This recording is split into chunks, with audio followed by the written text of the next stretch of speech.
کی گفته واسه سربازا شعر نداریم؟ یادش به خیر، روزای خوب خدمت، سربازی و خواب و خوراک راحت.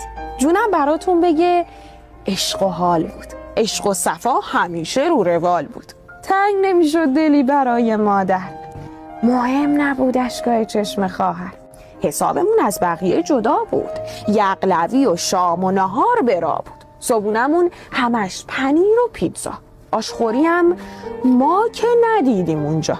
نگهبانی نمیدادیم ما اصلا، گریه نکردیم زیر تخت اصلا. عباسی رو کی خورده و کی دیده؟ موتور تو پادگان کسی ندیده. واکس پوتین ما که اصلا نداشتیم، کلاها رو هشتی فقط میذاشتیم. کی گفته ما به یاد موی دلبر پتو رو شونه میزدیم تا آخر؟ کی گفته وقتی اومدیم خونمون دیدیم عروس شده نشون کردمون؟ کی گفته با لغو مرخصی ها کما زدیم و گریه کردیم اونجا؟ هر کی دلش گرفته بود همونجا تو گوش فرمانده میزد 3-4 تا.